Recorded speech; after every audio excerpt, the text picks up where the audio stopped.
Hi everyone, Trask Bradbury here from Masterpoint, Rope Access Solutions and Marlow Rope. And today I want to talk about the tensionless hitch. Now this is something that as a rigger I love to find as a solution in the field.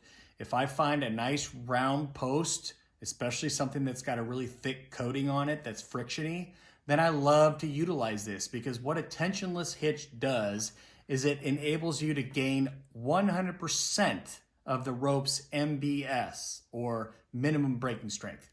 Now, right here I have a piece of tube steel.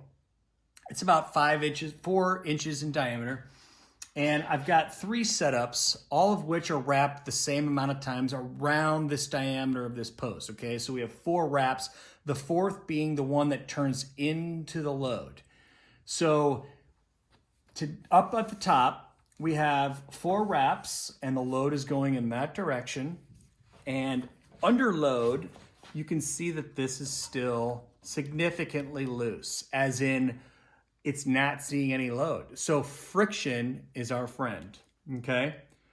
Now, unfortunately, what we have is a piece of hard aluminum that potentially, against this small diameter pipe, could come into contact with and become cross-loaded. So example number 2, we have the same setup. It's 4 wraps, the load is going in this direction, but now it's a figure 8 retrace around the working end. What we have now is a soft, malleable connection point or trapping point to the working load, wherein if the friction were to be lost, we still do not have loss of integrity of our anchor. And then on the bottom one, we have the same amount of wraps.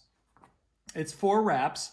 However, we've changed the direction of which we oriented the wraps, and now the pull is happening, but the rope that's going back around the 4th wrap, it's going back around the pipe through the capture eye of the figure 8 retrace, and then 180 degrees in the back direction.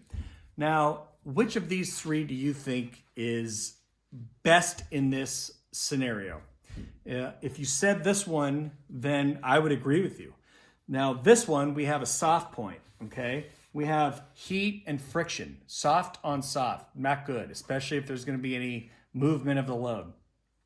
This one, we have a hard carabiner that potentially could come into a cross load scenario if it shifts or if there weren't enough wraps that were made.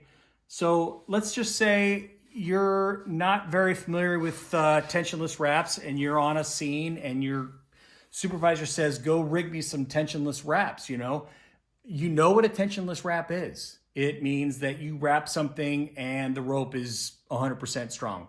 But you don't know how to orient it to maximize why we even use a tensionless wrap to begin with.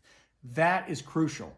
So when we look at tensionless wraps, we have to think about 1, the direction of pull, 2, the diameter of what we're using. So for that example, if this was a big piece of box steel and I made the wraps so that this carabiner was flush up against a very flat section of sizable diameter steel and then loaded it, that wouldn't be a problem. But now what we have, if I didn't make enough wraps on this tube steel, we have the potential to cross-load the gate, the spine, everything. So it's case by case. I want to just stress enough that when you're doing tensionless wraps, ultimately what you're thinking of is the direction of the workload, okay? So if I made enough wraps on this steel and all of these were the same, there is no difference, okay? If I chose to use a carabiner and I made enough wraps, that wouldn't be any weaker than these 2 alternatives. But if I chose to use a carabiner and didn't make enough wraps, that could become the weak link. If I chose to use no carabiner, made enough wraps, but didn't orient it the right way, that is the weak link. So a tensionless wrap is great, but it really is only great if you do it right and rig it right. Direction of pull, amount of wraps, etc. Thank you.